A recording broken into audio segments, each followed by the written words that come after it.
Yes, please, Bella. Yeah. Thank you. No problem. Sessions guide. Morning.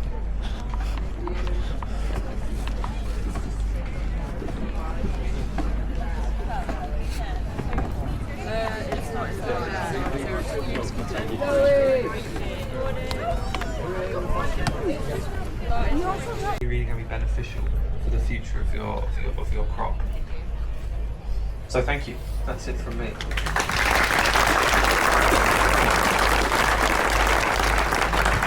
The economics of farming. So it was directed at you, Gus, and I'm going to let you have a short amount of time, and then I'm going to bring Andy and talk about questions. Well, that's a good thing.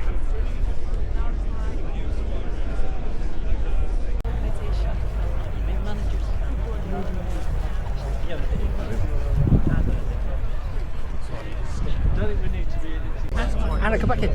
Just tell us about Trinity. Just give us the lovely elevator pitch about Trinity, please. Are you about to put me on a camera? It's live. Oh, okay.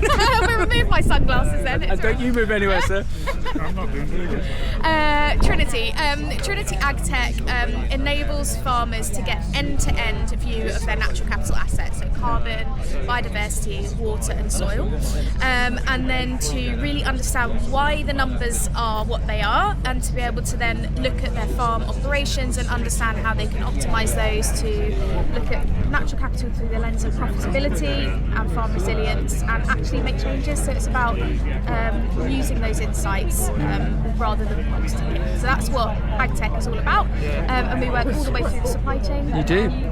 You do, and the relationship with the likes of Angus. Introduce yourself, and it's great to see you again because as you mentioned that we filmed previously at the Great Yorkshire Show, which is just coming up. So just introduce yourself again, please. So I'm farming up in the Vale of York, just south of York. I started down my regenerative journey, so more like that 11 years ago. Yeah. Bought my first direct drill and just progressed everything from there. So it's really started reducing inputs whilst pretty much maintaining yields.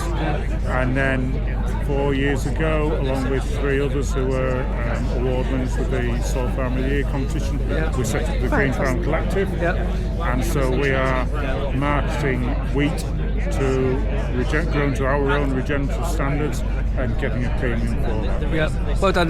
Justin King earlier with Henry Dimbleby and George Eustace.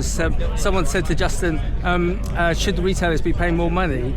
And he said, well, it's not really the retailers. You as farmers, what you need to do is you need to be different. You need to add value. And when I interviewed you at the Great Yorkshire Show, I was blown away by you because you're not like an advocate that you'd normally see at. You're very human. You're a very genuine individual, rather than someone that's just bought a farm and is going to change the world. Yeah, we're a farming family. Have been since the early 1700s. We've been farming. We can trace where we came from. Still in Yorkshire, but 20 miles up the road, and we can trace up to where we are now. We've been on our farm now since 1944. Initially as tenants of a local estate, and we got the chance to buy the farm 40 years ago. Julie took that opportunity and then added more land on since. So very much working family. So Angus, to me, your business and how you're wired, it's very much evolution, not revolution. And I'm segueing that into data. Now, there's another reason why we're here, Anna. Just give us your headline elevator pitch about the new initiative that you're part of. Sure. Okay. So we are in consultation phase at the moment. So by that, we're looking for people to talk to us about it, what they want, what they don't want, for an initiative called Nasda UK, which is the National Agency for Smart Data in Agriculture. And really the ethos behind this is we as a technology company felt as though other technology companies in the space were maybe not using farmers' data in a way that was benefiting the farmers, which really went against our own ethics as a company. And we have very, very close working partnerships with our customers and with our partners, and they kind of all felt the same. And we thought, you know what, we're a technology company. Our partners in the National Capital Pro Council are also technology companies, and we could together do something about this. So the idea being that we want to create a mechanism by which farmers can pull their data, they retain retain 100% ownership, 100% control, and they can benefit from that through insights, through monetization if they want to, etc. And it's a non-for-profit? It's a not-for-profit, completely separate to what we do with Sandy and Trinity AgTech, but using our technology expertise alongside our partners to deliver something that we feel like is really valuable to farmers in a tough time. And Angus, I'm going to put you on the spot. Gladiatorial, thumbs up, thumbs down to what Anna's just proposed? Very much thumbs up. There's so much fear within the farming industry or within the farming community of our data being demanded and in effect stolen for no financial change whatsoever, no financial gain for us as farmers. Where that data holds significant value, whether it be proof of more sustainable production or whether it be actual tons of carbon that somebody may then try and sell. So financially gain directly in that way. Okay, and so this, I think where it's really interesting is this consultation phase. So the likes of yourself and your farming colleagues and everyone dialed in and everyone we're meeting today can actually have an input, can steer this. Important. We want farmers to steer this, absolutely. Because in some ways, it's me being my normal jingoistic self, and in some ways we're missing the word community. You are creating a community for the likes of Angus to get involved with, to drive this further forward, to create positive change. Because we think we know what we know, but also this is not for us, it's for the farmers. It will benefit us in the long term because data interoperability is obviously really, really important, but we think we know what we know, but we don't know everything. So the consultation phase and speaking to not just our kind of friends and colleagues and stuff, but everyone across the industry is really important. And Angus, I was a bit worried asking you directly, gladiatorial, thumbs up, thumbs down, because I didn't know which way you were going to go. But for you, would you call yourself an early adopter? Yeah. Okay. I am an early adopter. But it's worked. Well, it's not a but. It's worked for you, so we can all learn from you. Yeah. Okay.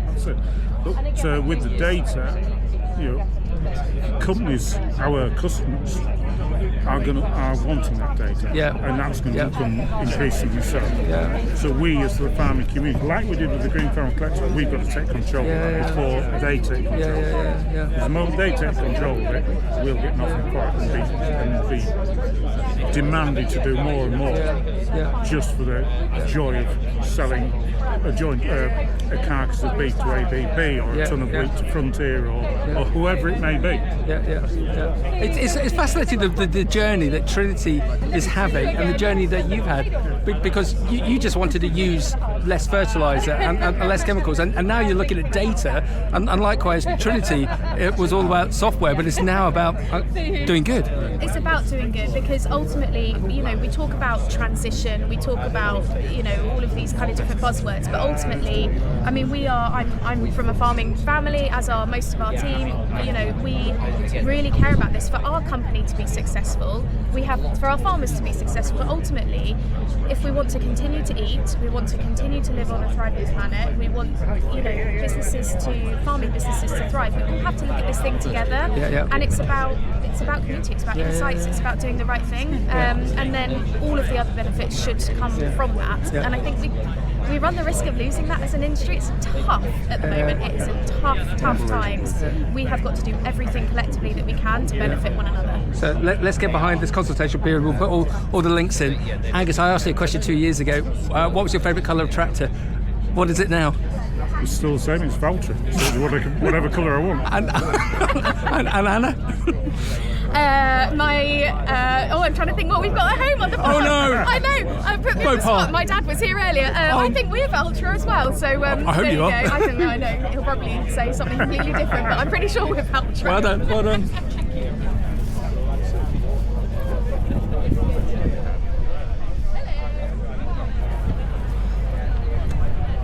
So, Mr. Shepard, Groundswell, have you been here before? I have. How many times? This is my third or fourth. Oh, you're going to get, it's like Parton, you're going to get a t-shirt. My fifth. My fifth is Groundswell. So just introduce yourself, please. So I'm James Shepard. I am a partner in a rural consultancy business called Knight Frank. We're actually a global real estate business, but I'm in the rural consultancy part. I spearhead our natural capital services. Okay, right. And I also have a team in Cambridge who are rural surveyors, and we do rural surveying for them. Okay. And the connection with Trinity and yourself and Knight Frank? So Knight Frank are pro-council, founding pro-council members. Thank you. Okay. And we, go on. Pro-founding council members of what? Of Nasda. no, sorry. No, well, Oh, yes. sorry. Yes, but so the Trinity AgTech organisation, we're pro-council. Stop. members. I'm going to quote that bit, so that's fine. 1, 2, 3. So, Knight Frank, what is your connection with Trinity? Go. So we are founding pro-council members. Okay. And so today, I've been asked to come along by Anna and the team here to talk about this particular platform that they are involved in. What's your take on it? So my understanding is it's called Nasda. We understand it's about harnessing data or collecting data in a way that it puts the farmer first. So essentially, it's a not-for-profit, which allows full control to the people that are giving that data or putting that data in. And it's not relinquishing rights. It's not giving it, not selling it. It's putting it somewhere where they can choose what to do with it. So I think it being a not-for-profit structure and having that level of control, full control, in the hands of the people who created that data or who are the owners of that data is the right. I've been using this word all day, very mercurial, rather than, and no offense to the big company coming in trying to make it look a profit out of it. It looks to be a very good thought to have a platform that's easily accessible and no one's making any money out of it. But I said to Anna earlier, it feels like a community that we're looking to create, especially with this consultation. So the consultation is live. Ooh, here comes the wind. Consultation is live at the moment. They want everyone to come in and join the community, give their input, because that's going to be advantageous to everyone else. I think we've got to understand what the benefits of data is. By collecting it firstly. And then go beyond that. Do we know quite what the potential is? No. So that's why perhaps you shouldn't rush to make decisions with the data. And that's, I guess, the challenge that Nasda faces. People might perceive it as at the moment. It isn't about trying to harness that and sell it. It's about trying to just collect it, store it, and make sure people can choose the time. Justin King earlier, ex-CEO of Sainsbury's, was being interviewed by David Dimbleby, and he was recounting when he was CEO of Sainsbury's that Nick Clegg said to him, how do you know my voters better than I do? And he said, well, you only have to go and get voted in once every 4 or 5 years. My customers vote with their wallets every week. So with our data, we can anticipate what they want and we can present them. We can incentivize them to come in. And it's just elements like that that's the likes of a retailer has got their data spot on as much as they can do. They know it's so important, and it feels like we're lacking that. We are in the farming sector, full stop. I mean, if you look at Silicon Valley, you look at tech businesses, you look at what they've been able to do with data in the last 10 plus years. I mean, why aren't other parts of our economy doing that? And crucial parts of our economy, we rely on food. Why aren't we harnessing data? So I think this is part of addressing it. But we've got to provide the confidence, we've got to provide the tools for people to do it. And definitely there is a concern or a misunderstanding or a reluctance to embrace data. We hear about TikTok, we hear about Facebook, we hear about antitrust lawsuits. There's so much negative press about data that actually we need to find ways to counter that. Ways that, again, it comes back to government and the organisation structure and the fact you've got full control, not for profit. These are good things. These aren't things that Facebook and Google and other people have. And I'm not saying they do necessarily bad things. I'm just saying we hear bad stories about incidents, and we need to there's significantly more of an upside to this. It's evolution, not revolution. And we need to, I don't want to say we need to adopt it, but we need to investigate it, and the easiest way to do that is to go through the consultation scenario and be curious. Find out more and see what it can do, and comment and reflect on what it can offer you and how you might engage with it. Your stuff. Thank you very much, sir. Enjoy, and look forward to your T-shirt. Please. Have you come across one of these before? No. So this is a 360 camera, and the marketing says it makes you and I look really handsome. Why are you laughing? This lady's laughing. No, you look beautiful. No, okay, sorry. Okay, here we are at Trinity. What's your connection with Trinity AgTech? So I'm one of the Green Farm Collecting founders. Four of us came together to start the trade carbon and natural capital, more recently certified regenerative produce. Okay. So we've tried to be farmers for farmers, so we're trying to get a return back to farmers to have a bigger slice of the cake. Okay. And what was the catalyst for that? Because you've got to be a really interestingly wired individual to go down that route. We came together through a competition, Soil Farmer of the Year, where we'd either winners or runners up. Everybody were friends of mine as well, so it just made sense. We all sort of had the same vision that we wanted to do something to give back and just to make sure the farmer kept a decent slice of the cake for once rather than being left with the crumbs. So it's just about sort of looking after our own interests as farmers and making sure what we've got and the value of it stops more on farm rather than everybody taking a piece of it and we're left the same with well done. And what I love with what you just said was we. So this, I love this other word, collaboration, this collaborative approach, and in effect, this is what we're just saying off camera about Nasda with the platform that they created. To me, it feels like it's a community. It is a community, and that's what it's all about. And that's why we came up with the Green Farm Collective. That collective is bringing everything together. So it's bringing people together, but it's also bringing data together from one farm. Because that data's got a value, but it's our data. It's up to us what we do with it, and where it goes, and how it's used. And I'm going to just use this quote that we had earlier from Justin King, ex-CEO of Sainsbury's, when he was being interviewed by Henry Dimbleby in the main tent. He said that when he was CEO, Nick Clegg, the then joint PM, said, Justin, you know more about my voters than I do. Why is that? And Justin's retort was, well, you get voted in every 4 or 5 years, so that's fine for you, but with us, our customers vote with their wallets and their purses, so we need to know what they want, and we do that by data. So segueing that in here, if we can collectively create this community where everyone is pooling that data, it's going to be advantageous in a really positive manner. It is. Data AI, it's becoming more and more useful, and we're all using it whether we want to or not. It's becoming part of our everyday lives, but it's so important to remain control of your own data, I feel, and not just be giving it away willy-nilly. It's got a tremendous value to it. And just to add to that, just sort of kind of it's a non-for-profit. Yes. And a certain percentage is presented to charities in the sector. So there isn't a big conglomerate behind this. No, not at all. Just taking money off the table. Yeah. Okay. 100%. That's how it should be.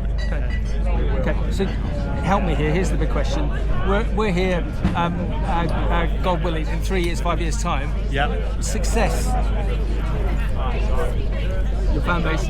What does success look like for you and for your community with this platform? What does success look like? It's always an ongoing question because regenerative agriculture is moving fast. Everybody, once they become aware of the story, they want to be part of that story. Carbon neutrality of produce is becoming more and more interesting to the consumer, but also the manufacturer of food. And there's a lot of data that goes along with bringing that data into the industry, to know what you're doing, and to understand the biodiversity and the natural capital that you've got within your own business is very valuable to be able to use and improve. So it feels like we've all got to join hands with you and your colleagues and go on this journey together. Together we're strong, and together we've got an awful lot of power to make things happen. It's never going to come from government, the vision we've got, it's going to come from us. As an individual, it's got to be as a collective. Bring those everybody together is going to make the changes that we need as a society, but we also need for the planetary generation. This planet has been abused. We've hurt it, and taken, and trying to produce cheap food. It's now time to turn the table and respect the opportunity we've been given and start to regenerate the planet, but also regenerate the human population. We're sick. We've never had so much illness in the society. And Nasda will start to bring that information in that we can start to prove, see the value of the way we're farming and what we're doing. Brilliant. Thank you. So let's also the other point, the consultation period is now open for the whole July. So what an opportune point of time to get involved with the community by inputting, getting involved. Exactly that, and it's like life itself, as I've always said. You get as much out of it as you're prepared to put into it, and this is exactly the same. Yeah. Well done. Shall we go have a beer? I won't have a beer, but I'll come and have a chat. Yeah. Okay. Well done. Thank you.